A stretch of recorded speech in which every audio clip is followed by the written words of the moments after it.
The Prime Minister might expect to receive a weekly verbal assault across the dispatch box of Prime Minister's Question Time, but when he went to Strasbourg earlier this week, he probably did not expect to sit through a 3-minute solo attack that would go on to become an internet sensation. Thanks to Twitter, Conservative MP Daniel Hannan's lambasting of the Prime Minister was YouTube's most watched clip in Britain yesterday, getting 36,000 hits. But is it really evidence of a new political reality, free of government spin doctors, as Mr Hannan would like to claim, or just a quirk of the web? John Sparks has this report. Appearing at the European Parliament just a few days ago, the Prime Minister, Gordon Brown, all smiles here, but he was in for a nasty surprise. Perhaps you would have more moral authority in this House if your actions matched your words. Perhaps you would have more legitimacy in the councils of the world if the United Kingdom were not going into this recession in the worst condition of any G20 country. The truth, Prime Minister, is that could this be a sign from above? Divine inspiration in our midst.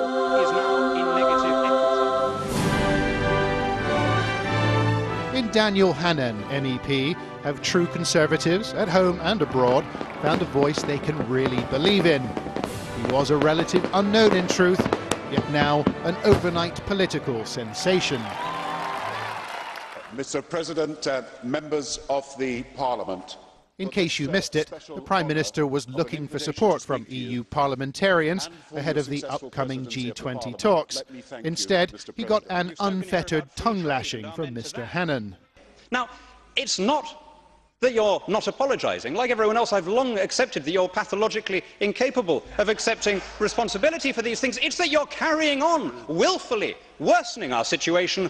And thanks to website YouTube, it's now being described as the most viewed political speech in the shortest period of time. 800,000 odd have watched it here. That number bolstered by the unqualified support of right-wing websites in the United States. Take one Rush Limbaugh. He liked Mr Hannan's attack on pointless government spending. I linked to it on my blog within a few minutes of him making the speech. Others did too. And it effectively spread around the internet like a virus, and no one could understand why the BBC or Channel 4 or Sky failed to see that this was a big story.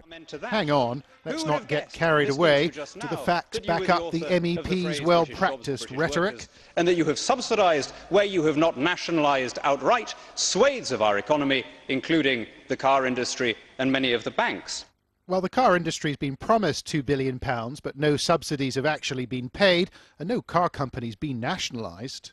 We are now running a deficit that touches 10% of GDP, an almost unbelievable figure. That's true, but our total debt is lower as a share of GDP than France, Germany, the USA and Japan. Should Mr Hannan have mentioned that? He's got a very simple argument to make because he's anti-everything.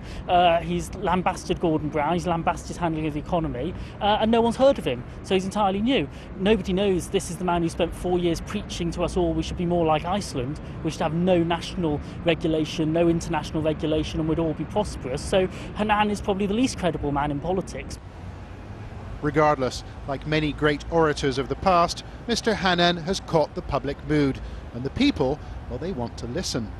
The House of Commons has often become a bit of an echo chamber, and nobody's listening, and that is a genuine criticism of the Westminster Parliament and process. And if a Euro MEP, however batty, is able to get a global audience, then, I mean, it's worrying, but at the same time we should learn from it. But it is worth listening to this concluding comment. They can see what the markets have already seen, that you are the devalued Prime Minister of a devalued government. Yeah. He is the devalued Prime Minister of a devalued government. Today's Tory firebrands inspired by a touch of old Labour. John Sparks. Well, the Conservative MEP Daniel Hannan joins us from Godalming in Surrey. Here in the studio, former Labour advisor Derek Draper, editor of the website Labour List. Daniel Hannan, are you, were you first surprised not to make it to the conventional airwaves on the night? No, not a bit. I mean, you won't hear any criticism from me, either of the BBC or of you guys. I'd have thought about the most boring phrase you could type into a search engine is speech to the European Parliament. So I'm as perplexed as you guys are by this internet interest. Well, it does seem, Derek Draper, to have been a consequence of Twitter and then a wholesale rampage through YouTube. Yeah, I think that it has spread like a virus around the internet, you know, because people are seeing a Conservative guy stand up and be punchy, you know, and be clear. I mean, I think, the issue I'm trying to sort of clarify is, as Daniel Hannan says, his speech did not make it onto the conventional airways. Then it was twittered apparently every minute, drawing people's attention to the fact it was on YouTube, and then YouTube got 36,000 hits. Yeah, oh, well, more. But I think that it also got mentioned on the old media. I think the people in America that were mentioning it were on the radio and on the TV, you know, so it's a mixture of both, actually. Now, you had the advantage in that you were presumably looking at Mr. Brown the entire time. What do you think was going through his particular countenance as you were speaking? Well, your viewers will have seen it week after week in Prime Minister's questions. He ostentatiously talks to his neighbours, he doodles, or at least he pretends to doodle, he pulls that funny rictus grin that, remember that description of Robert Peel's smile as like the cold glint of moonlight on a silver coffin plate. And, you know, this may sound harsh, but I actually think he is incapable of listening to criticism. I don't mean by that he's incapable of responding to criticism. I mean, he's literally incapable of listening to it. If somebody says something with which he disagrees, he just switches off. But on the other hand, you made a speech that we've certainly never heard in the House of Commons. Well, I mean, the conventions of the European Parliament are such that, first of all, you're allowed directly to address somebody. You don't have to put everything through the Speaker. And secondly, that when a visiting head of government comes, he is expected to come to stay and listen to the speeches. So I said to myself, well, what are they...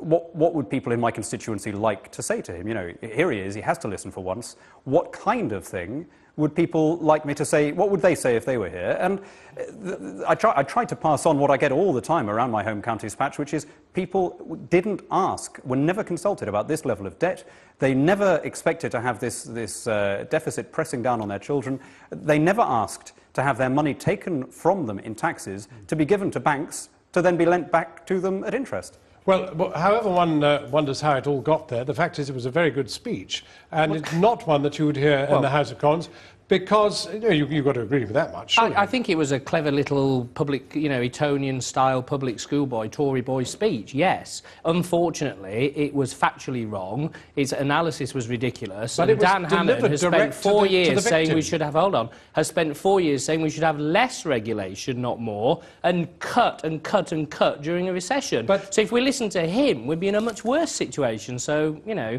let's not get carried away. Well, it was delivered direct to the victim. That, in a sense, is something we never see in our own Parliament. Oh, I don't know. David Cameron stands up all the time and attacks Gordon Brown in the House of Commons. Through the chair, as Daniel Hannan said. But, you know, I think let's not get carried away by form here, you know, clever speeches or internet. This is about what you're going to actually do about the economy. Dan Hannan, you notice about that speech, by the way, negative, negative, negative, negative. Same old Tories, nothing to say. So why do you think it's so attractive on the internet? Say positive. Why have so many people been to see it? Because there's a load... I mean, judge you, by your friends shall you be judged. I mean, who wants to have Rush Limbaugh lining up saying this is a man who's talking sense? I mean, that's a kiss of death for any kind of rational person. There is one downside to your whole performance, Mr. Hannan, there has to be, and that is you're guilty of plagiarism.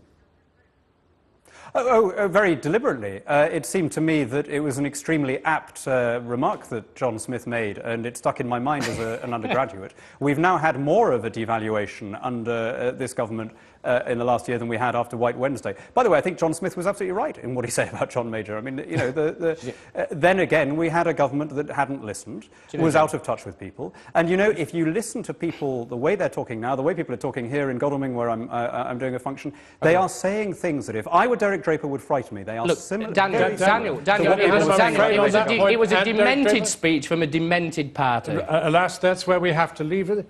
Our main report tonight, the government has asked